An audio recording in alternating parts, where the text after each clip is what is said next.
So hello everyone, welcome back to zero YouTube channel. This is Shivani Keswani. और finally आप लोग इतने टाइम से मुझे रिक्वेस्ट कर रहे थे कि मैम प्लीज़ बताइए कि इंग्लिश को हम एकदम बेसिक से कैसे स्टार्ट करें, क्योंकि हमारे बेसिक्स ही क्लियर नहीं है। हमने जो स्कूल में भी पढ़ी थी इंग्लिश, वो भी ऐसे ही हमने सिर्फ रट्टू तोता जैसे पढ़ के और निकाली है, लेकिन अब जाके समझ में आ रहा है कि उसको अच्छे से पढ़ा होता तो आज हमारी जो हालत है वो थोड़ी बेटर हो रही होती।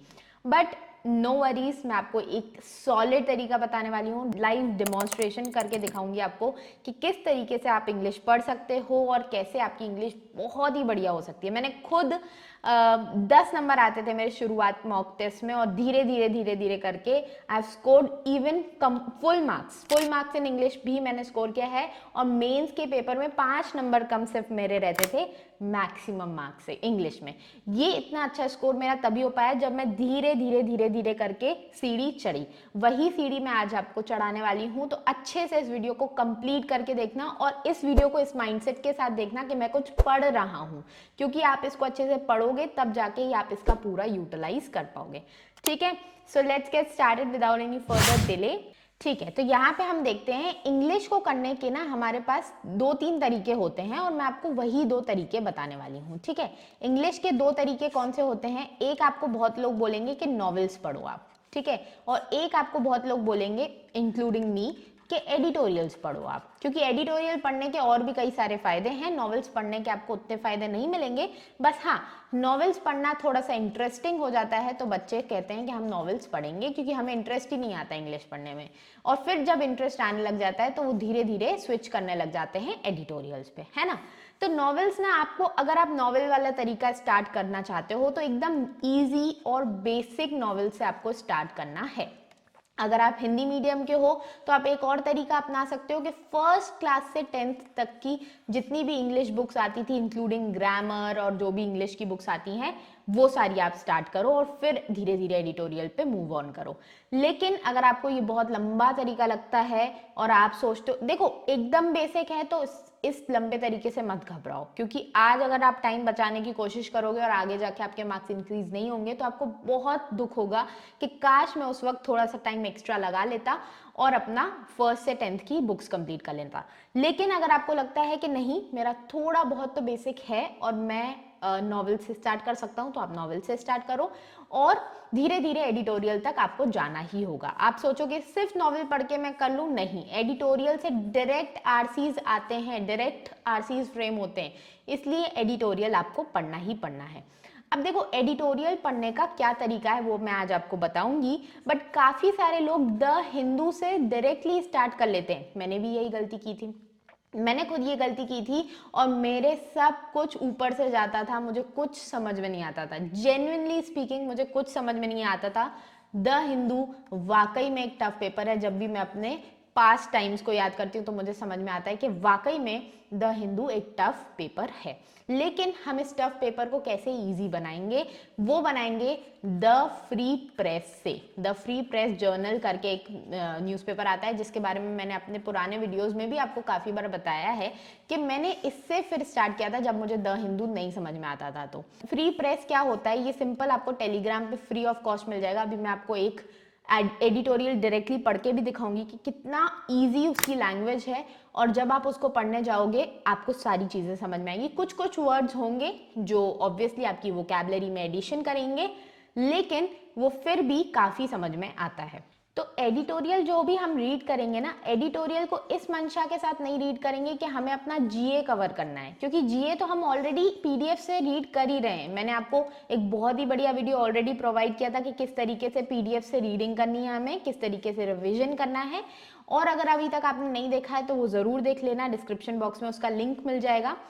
तो हमारा जो सीए है ना, आप एक और ऑल्टरनेट, लोग बहुत बोल रहे थे कि मैम एक ऑल्टरनेट और बता दीजिए कि अगर हमें ये वाला सोर्स नहीं चाहिए तो सीए मॉक ड्रिल्स आप यूज़ कर सकते हो।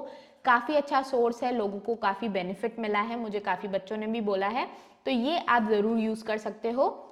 स्मार्ट कीड़ा का है ये, तो ये अगर आपको यूज करना हो तो लिंक मैंने डिस्क्रिप्शन बॉक्स में दे दी है, वो जाके आप ले लो और वहां से अपना जीए कवर करते रहो। Editorial we are just reading for the purpose of English, सिर्फ इंग्लिश बेटर करने के लिए हम एडिटोरियल पढ़ते हैं, नॉट फॉर जीए, क्योंकि जीए के लिए तो फिर हमें पूरा न्यूज़पेपर पढ़ना पड़ेगा और इतना टाइम तो भाई हमारे पास है नहीं, क्वांट रीजनिंग भी अभी हमारी बची हुई है। ठीक है, क्लियर है ना। तो यहाँ से आप किस फोकस के साथ पढ़ोगे कि मुझे इंग्लिश सीखनी है, मुझे वोकैबलरी सीखनी है, मुझे सेंटेंस फॉर्मेशन सीखना है, मुझे ग्रामर सीखनी है, मुझे अंडरस्टैंडिंग डेवलप करनी है, नॉट फॉर जीए। ठीक है, क्लियर है। ठीक है, तो स्टार्ट करें डायरेक्टली द फ्री प्रेस से।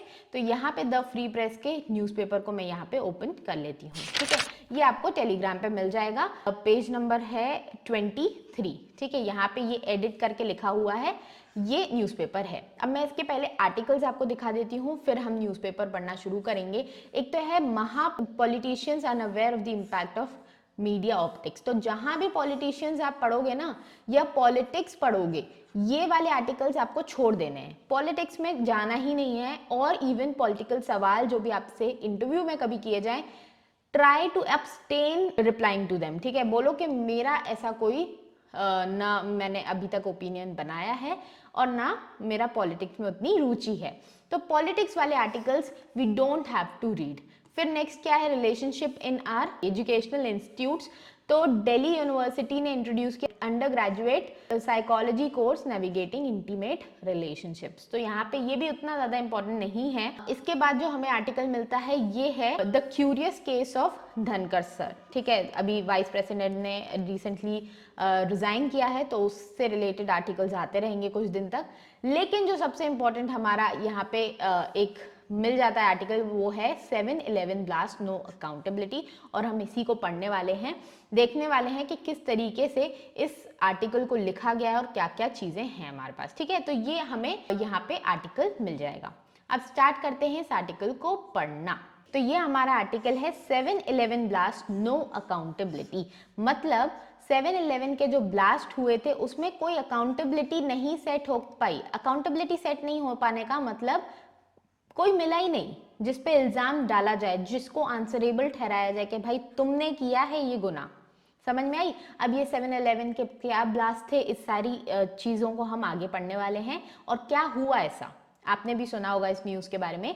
रिसेंटली क्या हुआ, बॉम्बे के हाई कोर्ट ने एक्यूटल दे दिया। एक्यूटल मतलब क्या होता है, छोड़ देना, किसी कैदी को छोड़ देना, माफ कर देना। जैसे यहाँ पे दिया ना, पार्डन कर देना, फॉरगिव कर देना, क्लियर कर देना, मतलब जो भी उसने किया है वो सब हमने माफ कर दिया इसको। ये जो पावर होती है ना एक्यूटल की, एक तो कोर्ट्स के पास तो होती है, कोर्ट्स के अलावा किसके पास होती है, अगर आपने थोड़ा भी जीएस पढ़ा है तो आपको पता होगा कि ये आपके प्रेसिडेंट के पास होती है। प्रेसिडेंट कंप्लीट एक्यूटल किसी को भी दे सकते हैं जिसने भी कोई क्राइम किया है, अगर प्रेसिडेंट चाहे तो उसको एक्यूटल दे सकते हैं। ठीक है, तो अभी बॉम्बे हाई कोर्ट ने क्या किया भाई साहब, एक्यूटल दे दिया उन 12 लोगों को जो मुंबई ट्रेन ब्लास्ट जो हुए थे 2006 में। 2006 की बात है, 2025 चल रहा है। आप देखो कितना धीरे काम करती है हमारी जुडिशरी, कितना धीरे काम करती है। तो मुंबई ट्रेन ब्लास्ट हुए थे, उसके जो 12 लोग जो वहां पे थे, इन्वॉल्व थे, वो उनको एक्यूटल दे दिया, उनको छोड़ दिया गया है। इससे बहुत सीरियस क्वेश्चंस रेज हो गए हैं। सीरियस क्वेश्चंस क्या रेज हो गए कि भाई कितनी, मतलब आप एक तो इतने सालों तक आपका केस चला, उसके बाद भी आप किसी को ढूंढ ही नहीं पाए कि कौन था ब्लास्ट के पीछे। About the perpetrators of the heinous act, कि ये शर्मनाक काम किसने किया था, कौन थे इसके गुनहगार, परपिट्रेटर्स किसने किया था। परपिट्रेटर्स का मतलब क्या होता है, person who carries out a harmful, legal, illegal और इमोरल एक्ट, जो ऐसे एक्ट में इन्वॉल्व होता है जो बहुत ही गलत काम है, जैसे कि कल्प्रिट है वो, ऑफेंडर है या रॉन्ग डूअर है।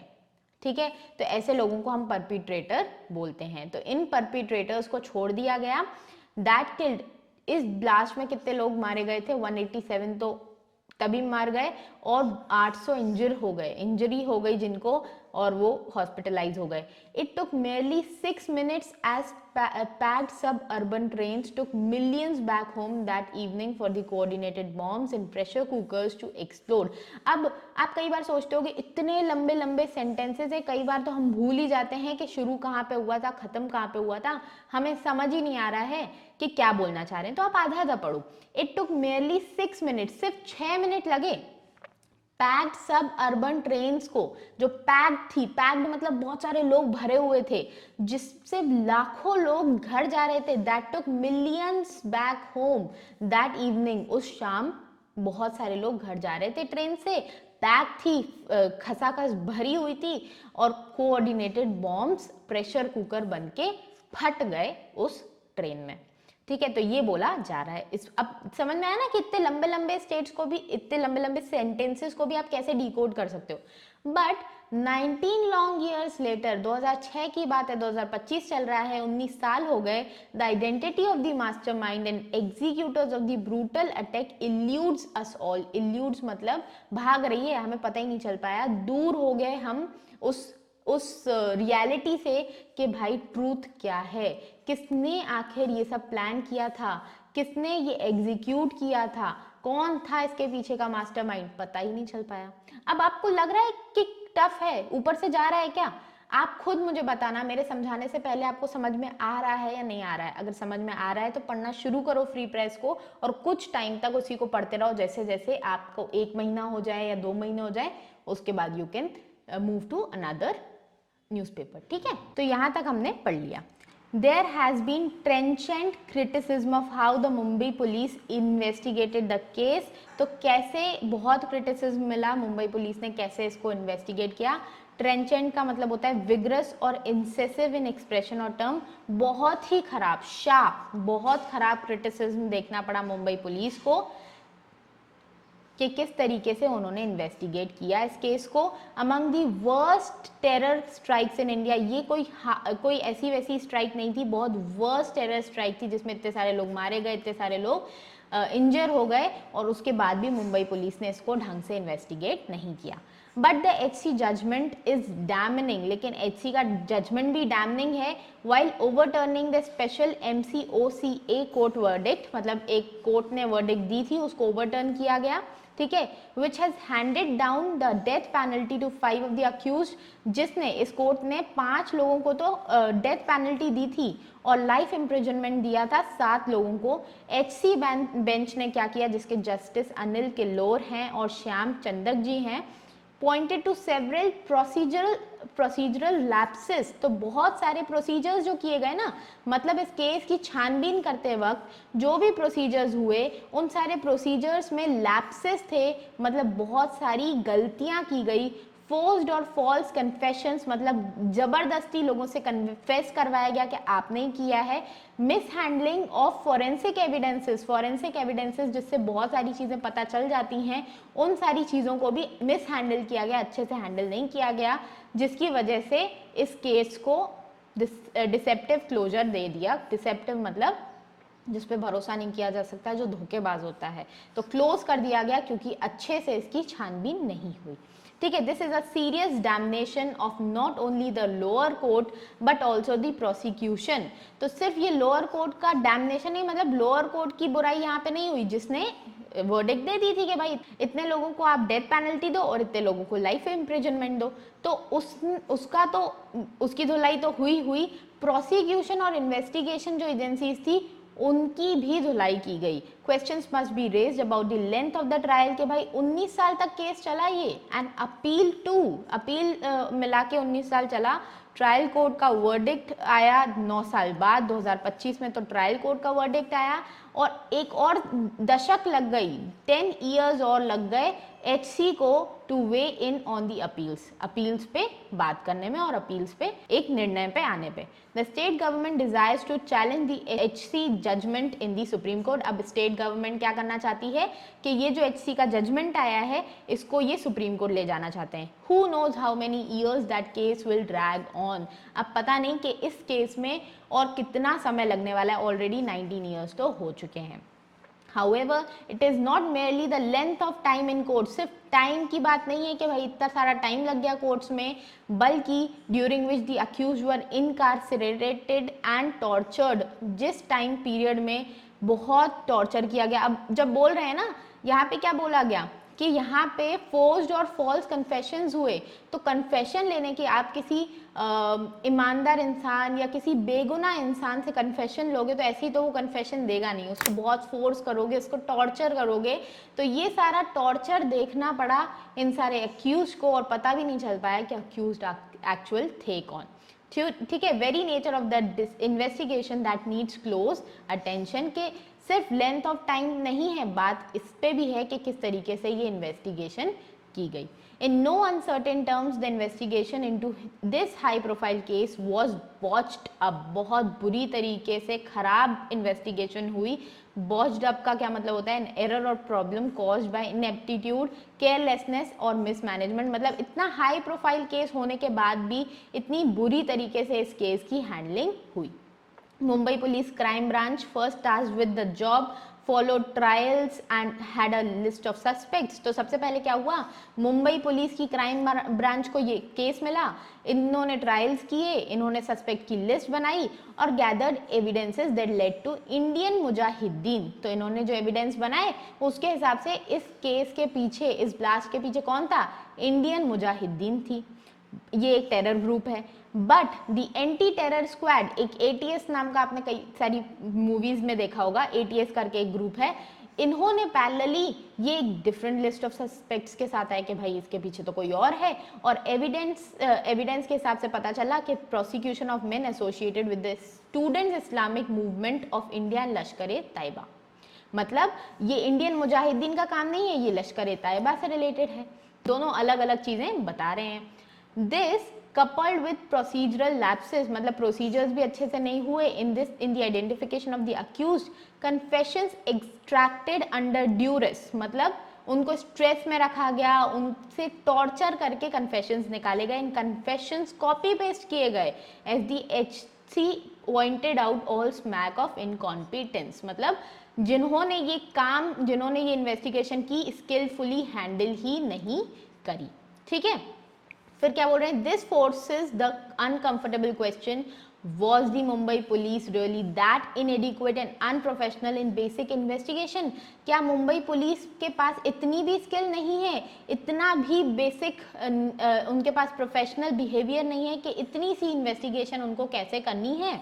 और वर दे देयर वेस्टेड इंटरेस्ट और groups with in the elite forces, या फिर उनका कोई और मंशा थी, किसी ने इस केस में जानबूझ के ये सारी जो प्रोसीजरल लैप्सेस थे ये करवाए, each attempting to outdo the other. This in any terror case would be inexcusable, मतलब इस चीज को माफ नहीं किया जा सकता।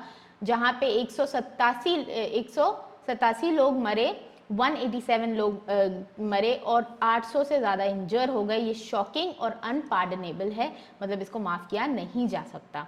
There is no closure about who terrorised Mumbai with that attack, किसी को क्लोजर नहीं मिल पाया कि किसने इस अटैक को किया, but it is clear who was accountable for Mumbai safety. लेकिन ये तो बात क्लियर है कि मुंबई की सेफ्टी के लिए कौन जिम्मेदार है, कौन अकाउंटेबल है, and the investigation into the attack the then police commissioner A.N. Roy. और इन्वेस्टिगेशन के लिए कौन अकाउंटेबल है? Will he not be held accountable and answerable? क्या इनको अकाउंटेबल नहीं ठहराया जाएगा? क्या ये नहीं बोला जाएगा कि A.N. रॉ आंसरेबल हैं ये सारे लैप्सेस की वजह से? तो यहाँ पे ये हमारा आर्टिकल खत्म होता है। होप आपको समझ में आई हो। ये बेसिक मैं आपको फ्री प्रेस का यही बताना चाहती हूँ कि free press is basic newspaper जहाँ पे आप बहुत अच्छे से अपना पढ़ाई कर सकते हो और अपना जो स्टार्ट है वो एक अच्छा स्टार्ट आपको यहाँ पे मिल सकता है। तो आज से आपको क्या करना है, अगर आप एकदम बेसिक हो और आपको ये जो हाई फाई न्यूज़पेपर्स हैं द हिंदू टाइप के नहीं समझ में आते हैं, तो स्टार्ट विथ फ्री प्रेस। ठीक है, फ्री प्रेस से स्टार्ट करो। टेलीग्राम पे फ्रीली अवेलेबल है, आप इनके चैनल पे जाके डाउनलोड करो। FPJ इंटरनेशनल वाला न्यूज़पेपर डाउनलोड करना, उसके सिर्फ एडिटोरियल पे जाना है आपको, और एडिटोरियल आपको डेली के पढ़ते जाने। ठीक है, क्लियर है ना? जो भी क्लियर नहीं हो कमेंट सेक्शन में मुझे ज़रूर बताना, और अगर मेरे एफर्ट्स आपको अच्छे लग रहे हैं तो please like and subscribe my channel. मिलते हैं नेक्स्ट वीडियो में, तब तक के लिए टेक केयर, बाय बाय।